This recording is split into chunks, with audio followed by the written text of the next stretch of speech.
Hello friends, welcome back to my channel Kirtika's kitchen diary.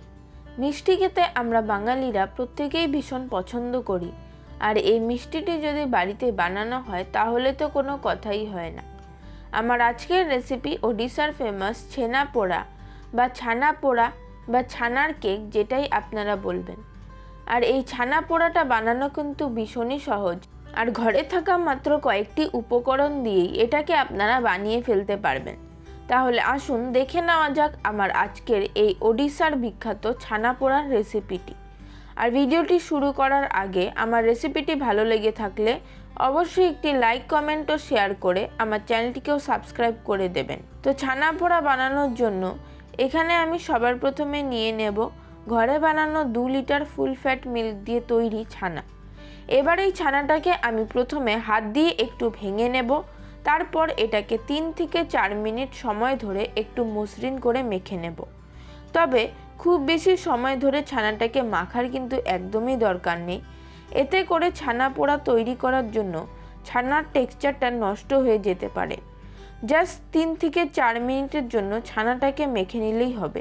এবার এর মধ্যে দিয়ে দেব 1.5 টেবিল চামচ পরিমাণে সুজি, আর দিয়ে দেব 3 টেবিল চামচ পরিমাণে গুঁড়ো করে নেওয়া চিনি।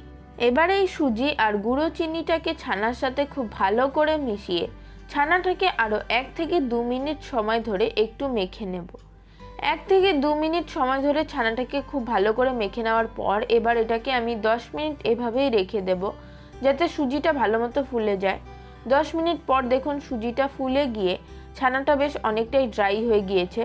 এবার এর মধ্যে দিয়ে দেব সামান্য একটু নুন, 1/4 চা চামচ পরিমাণে এলাচ গুঁড়ো, 2 পিঞ্চ মতো বেকিং সোডা, দেব ছানা কাটানোর পর যে জলটা বেরিয়েছিল সেটা, আর দিয়ে দেব 2 চা চামচ পরিমাণে ঘি।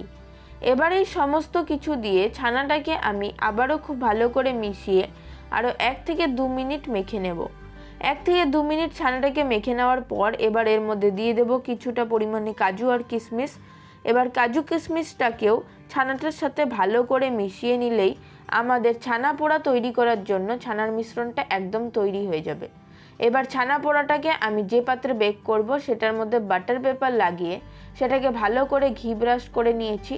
এবার সবার প্রথমে ছড়িয়ে নেব সামান্য একটু চিনি, যাতে ছানা পোড়ার কালারটা খুব সুন্দর আসে। তারপর ছানার মিশ্রণটাকে আমি এর মধ্যে ট্রান্সফার করে দেব। ওপরটাকে একটু সমান করে দিচ্ছি। অপরদিকে ছানা পোড়াটাকে বেক করার জন্য একটা কড়াইতে ছোট একটা প্লেট দিয়ে সেটাকে ঢাকা দিয়ে 10 মিনিট সেটাকে ভালো মতো প্রিহিট করে নিয়েছি। এবার ঢাকা খুলে ছানার পাত্রটাকে আমি এর মধ্যে বসিয়ে দিলাম। তারপর ঢাকা দিয়ে লো টু মিডিয়াম ফ্লেমে 1 ঘন্টার জন্য বেক হতে দেব। 1 ঘন্টা পর ঢাকাটাকে খুলে নিলাম। দেখুন ছানা পোড়াটা কিন্তু খুব সুন্দরভাবে বেক হয়ে গিয়েছে, আর সাইড দিয়ে খুব সুন্দর একটা কালারও চলে এসেছে। এবার এটাকে চেক করে নেব।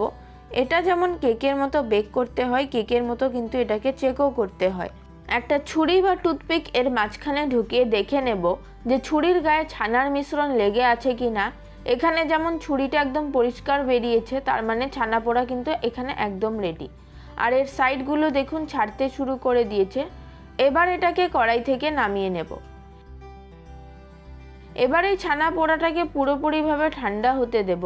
তারপর মোটামুটি 1 থেকে 2 ঘন্টা পর ছানা পোড়াটা পুরোপুরিভাবে ঠান্ডা হয়ে যাওয়ার পর এটাকে প্রথমে আমি একটা ছুরির সাহায্যে সাইডগুলোকে একটু ছাড়িয়ে নেব। তারপর ওপরে একটা প্লেট দিয়ে এটাকে উল্টে একটু ট্যাপ করলেই এটা খুব ইজিলি ডিমোল্ড হয়ে যাবে। এবার এটাকে আমি আপনাদের কেটেও দেখিয়ে দিচ্ছি ভেতর থেকে এটার টেক্সচারটা কেমন হয়েছে, কতটা সফট হয়েছে। ভেতর থেকে এর টেক্সচারটা দেখুন, একদম পারফেক্ট একটা টেক্সচার, যেরকম সফট সেরকম জুসি হয়েছে কিন্তু এটা, আর বাইরের থেকে একটু ক্রিস্পি। তাহলে অবশ্যই ট্রাই করবেন, ভীষণ সহজ একটা রেসিপি এবং খেতে দুর্দান্ত হয় এটা।